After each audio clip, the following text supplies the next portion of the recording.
thank you all for joining us for this session. We have a really power-packed panel. I worked with all of them, and I'm really excited to get your perspective on what a COE is, and just to kind of set ourselves. I guess I better get my video proper here, so you can see me and not the wall. All right. Before I get started, I really want to thank and congratulate my colleagues who are all sitting in India at around, I would say, around 4:30 in the morning, trying to run this conference, and they've done an excellent job. In 2 weeks, we changed from a brick and mortar panel conference to a completely digital panel, and they've done an excellent job, as you can see. So really thank the entire team for getting this done so rapidly and so well. And then to get to the COEs, so COEs has a lot of definitions which I have seen over the years. It is either a group of engineers or a group of people who work on a specific problem or a technology, or it could be a new center somewhere which you create globally, which is focused on solving customer problems. And so the COE definition can vary from company to company. So we're going to start with asking each one of them as to what are your key goals with the COE. So Fritz, if you can start with what are your key goals for the COE and what are you solving for? So. Hi, thanks. Yeah, I'd like to start with what are we solving for before I get to the goals. Generally we're looking for things like a skills gap, closing a skills gap, answering a market demand where there is a need, strategic market demand that our customers and our business needs, potentially a talent pipeline where we don't have the talent that we need to drive after something, and certainly solving for customer value. So those are the kind of key things, 4 things that I think we're always solving for when we're building a COE or a specific site or set of capabilities. And then the goals relate to that. So if we're trying to close a skills gap, it may be along the lines of, quick wins would be some goals, but organizational alignment and support is something that's really critical in closing a skills gap and in identifying the resources, what skills you need, how are you going to hire, and how are you going to onboard teams. Those are some of the measures. In terms of answering market demand, I think the goal is innovation. Not just an augmented staff, not just a set of team members that are working to deliver value, but real innovation that you're bringing to your customers into the business.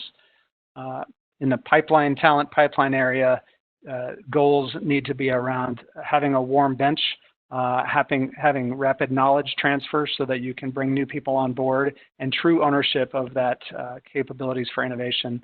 And then finally, around the customer value, I think it's around the goal really needs to be as close to the customer as possible if you can.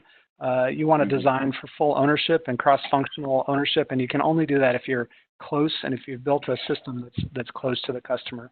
Those are the things that I think about for building centers of excellence. That's great.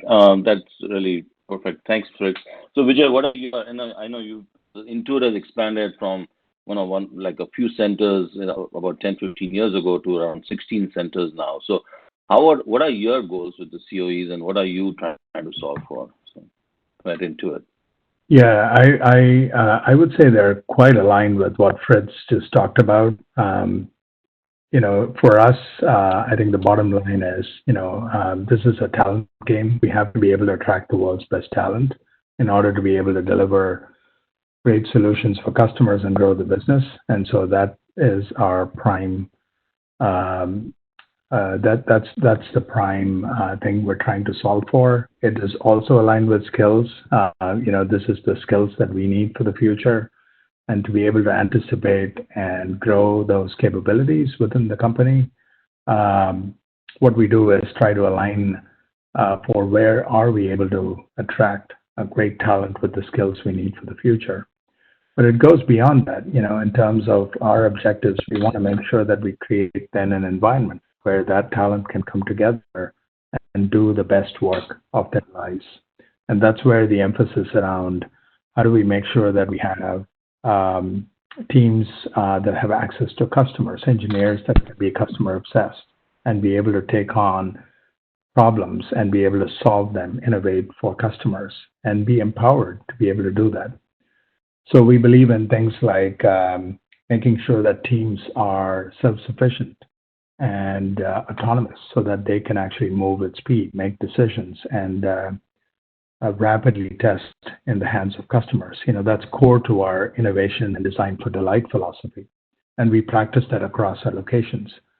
And we also think about how, much like Fritz said, teams can own the outcomes and have clear line of sight to top level business outcomes, because that brings pride, that brings accountability, and that brings velocity to the outcome. So we look for those and make sure that as we expand and look for new locations to grow, we're very clear about what the purpose of each location is, what is that mission and identity, and as well as, what is the roadmap. And that's what I focus a lot on at Intuit. Thanks, Vijay. And Venkat, I think you have a slightly different way of looking at the Center of Excellence. Can you talk about your goals and give some examples of the kind of centers of excellence you have set up at Tech Mahindra? In our experience, primarily, I would divide the COE experience and the need into two categories. One, probably 2/3 is in the form of demand generation and working on some of the future technology. And about 1/3 is inward focus in terms of the talent creation and establishing various high-port and fast-moving capacity build-up, so to say, is what we have experienced. And in my view, that is probably the right mix. And from a technology COE's point of view, it is very clear in terms of how we connect with the business objectives in terms of the market potential and what we need to solve, and how do I look at some of the future technologies ahead in the next 3 to 5 years, and then start investing. So that's the bet that one needs to make, and so that it would take the right amount of incubation time to develop the right kind of solutions, right kind of partnerships, so that you start addressing your customer needs. And so those are the primary goals, primarily in terms of, okay, what is your business objective for the next 2 to 5 years in terms of revenue realization, and in terms of establishing that technology as a scalable COE, cutting across the verticals and cutting across the geographies. So that's, in my view, the prime purpose from the developing the technology point of view. And the second aspect is on the internal. This is a new team we are trying to build, and then how do you kind of make sure that they are in alignment with the business strategy and they are collaborating well with the headquarters? So.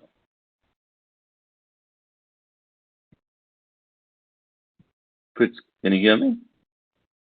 I'm sorry. Yeah, sorry, Nilesh. I think I was listening to Venkat, and your question might not have been come through. Can you ask the question again? Sure. So, you're trying to build these global COEs, and I believe you have 3 of them right now. And how do you keep these different COEs in alignment? What are some of the key success factors for you? So. For sure, alignment is following traditional agile practices. We do portfolio management, so we want to make sure that one fundamental is that each particular location has as much autonomy, as much identity around a particular mission as possible, so there's not too many dependencies, but we're all strategically aligned. So clearly there's the strategic plan that we have as a company. Organizations, our different departments and different sites have responsibilities to deliver that. What we've done at Bazaarvoice, most specifically, is we've created what we defined as personas, and each different center of excellence or innovation center, in our case, is responsible for a couple personas that are part of the end solution. And so, for example, Austin is responsible for our core insights and data persona. So really understanding what's coming through our systems and how that data is meaningful to our end customers, which are major brands and retail customers that need to make sense out of the data that we have. Again, our site in the UK has a certain set of personas that they are responsible for, and then our site in India is responsible for some personas. So what we've done is we've tried to identify ways that we can separate the work so that they don't have daily dependencies, but we have strategic alignment, and then we use traditional agile practices for aligning our portfolios. Great, thanks, thanks, Fritz. So Vijay, I know you, out of all of us, you are the most experienced developing the most COEs. What are some of the pitfalls or so people should look out for? What are some of the key success factors and some of the things we should look out for so that people can learn from your experience? Yeah, that's a great question, and this is a continuous learning journey. I can speak from a product development standpoint, right? I think there are lots of lessons that we've learned along the way. Some basic ones were things that I had encapsulated into what I call the global engineering principles, about 10 years ago that I unveiled, and Intuit India was essentially built along those lines. The first one is to make sure that we're valuing talent, right, and not talent over cost. So essentially, it's important to understand the primacy of talent. It's often a slippery slope to think about, cost arbitrage, right, in the product development space. And to me, I think it's paramount to prioritize talent. So that's a basic one. And that's it as well. Another one is around team extensions, right? A common model is to start extending your team in headquarters with additional talent in other development locations. And that often leads to additional overhead of coordination, work-life balance issues, velocity gets impacted, and of course, a lack of ownership leads to lack of pride and therefore lack of customer impact and innovation. So I believe in making sure that we have a roadmap for teams to be able to grow and have critical mass and be able to own end-to-end outcomes. One of the key things that we had to solve many years ago was making sure that teams are whole units that can actually own these outcomes. So that means having these triads, right, or of product management, development, and design co-located so that they can actually collaborate rapidly in the same time zone to be able to accelerate outcomes. And now we talk about tetrads, including data science as well. And that model has actually worked to drive all of the things I've talked about.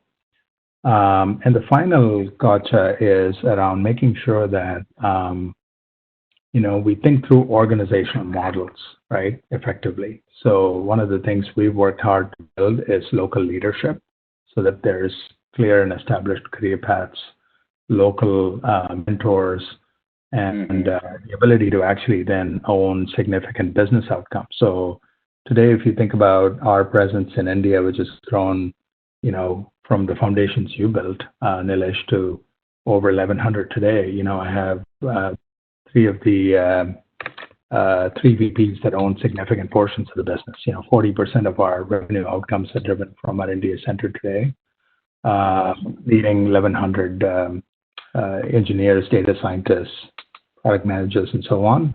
That's only possible with a deliberate organizational model that allows for us to grow talent. So I think those are lessons, from that journey that I've now replicated in our other locations in Tel Aviv and Canada and so on. Nilesh, this is Fritz. Just wanted to add a couple things. I think those are fantastic kind of principles there. Just a couple simple things to think about is, don't forget to watch the warning signs. There's, projects that can go off track, and you need KPIs or measures, but if you don't monitor the warning signs that, a particular initiative or COE is not getting the strategic or delivering the strategic value that is necessary, and you let it go too far, it can really be a large pitfall for the organization and strategically and professionally. And we've had some situations like that in the past in former companies. And then the second kind of warning sign or thought would be to be careful not to put all of your eggs in one basket. If you've bet everything on a certain leader or a certain set of skills and it's all there, that site, if that site has leadership troubles or geopolitical problems, you're really putting your company at risk if you don't have the ability to spread that risk in other ways. So those are some pitfalls, at least, to watch for. That's awesome. Thanks, Fritz. Yeah, that's really helpful because, like particularly in days like this today, where if you don't have a clearly business continuity plans properly defined and properly managed, you could run into issues which definitely can impact your customers. So thanks for bringing those points. Hey, Venkat, can you give us some examples of how your COEs have helped your customers? What some of the benefits which you believe they have been able to derive from the COEs which you have created in Tech Mahindra? Sure.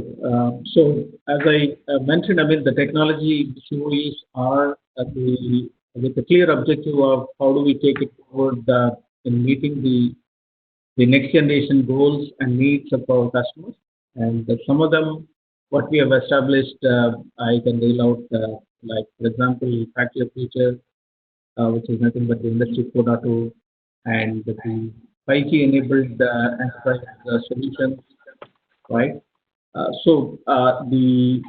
These are some of the COEs that we have established in the last probably 3 to 5 years that we have been investing.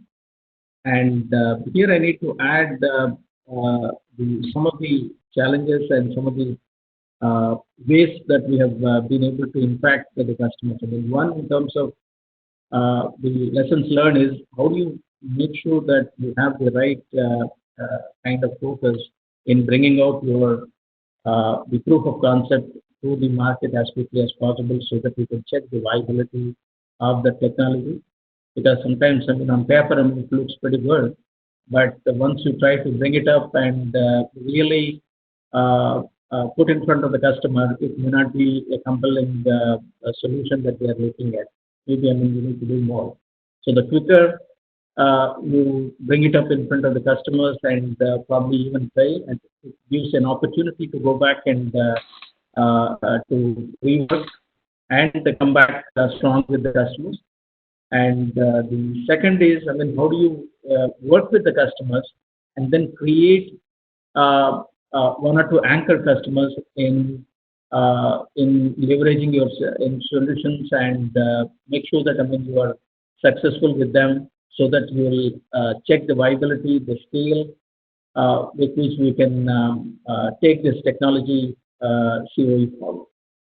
There are a few interesting things, just one last point, Nilesh. There we have also developed some of the COEs. For example, innovation as a COE that we have developed for one of the global major, where they want to transition from a consumer product space to an automotive space.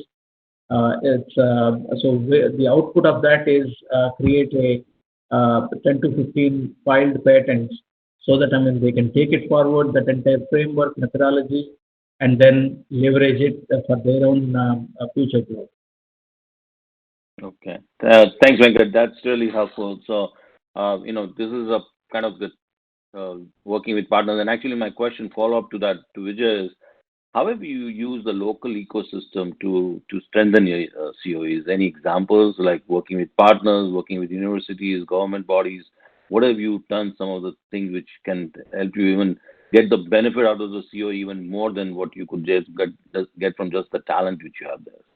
Oh, I think that's a great question. And this has been a top priority for us, right? And all the locations we're in is how do we both give back and also leverage the ecosystem that's locally there. For example, I run the partner program at Intuit for technology, where I work with many of our strategic partners. I recall the Persistent talking earlier. They're one of those partners. We work very closely with them to take advantage of their capabilities and skills, and also provide us with the ability to stretch, right, and accelerate outcomes. We work with Cognizant, we work with niche players, Another dimension of the local ecosystem we're very passionate about is the market, right? How do we actually get our people engaged with the local market so we have our eyes and ears on the ground, be able to collaborate locally with customers, and in fact, our development centers around the world are how we actually take our solutions to market, in the various markets that we have today, and allow us to outlocal the locals, right? Being able to localize the product and be able to make it right for the customer is something that each one of our centers does, India included. And you talked about a number of other dimensions. We collaborate with universities, on everything from, seeding AI and ML capabilities. We collaborate with the Indian Institute of Science in Bangalore and the Technion in Israel to our Intuit Circles program, which we launched in India, which is all about how do we enable entrepreneurs and startups to be able to take advantage of the Intuit platform to expand, their markets and be able to actually solve big problems for customers, which is now becoming a global program. So I think this is a great question, and that's the true power of having a distributed development presence. That's great. Fritz, and I think we are running out of time because it's such an interesting, but I would like to go to Fritz. What are your plans to, once you set up your centers, are you planning to increase your business in those areas? What are your plans to kind of work with partners closely? Have you any thoughts on that?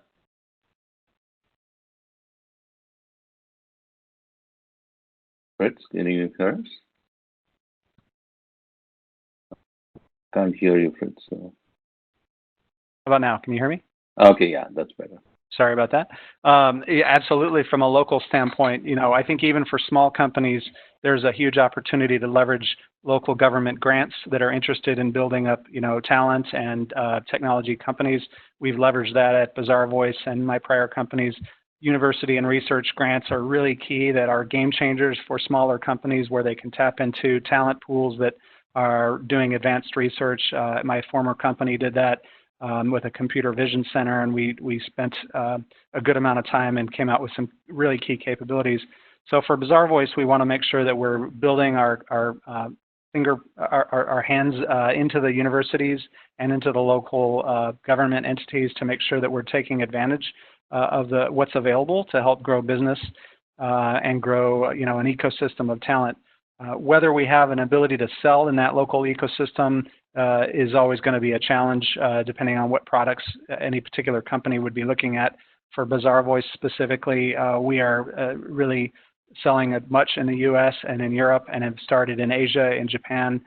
We haven't quite moved into India for selling our products, but what we have noticed is that many of our customers, these are large retails and brands, have development shops in India. And so we need to build a partnership with them so that we can be close to those developers that are using our APIs and SDKs.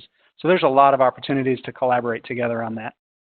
That's a very interesting angle, that some of these companies which use your products, now they're all in that same ecosystem you are there, which makes it that much easier to collaborate with them.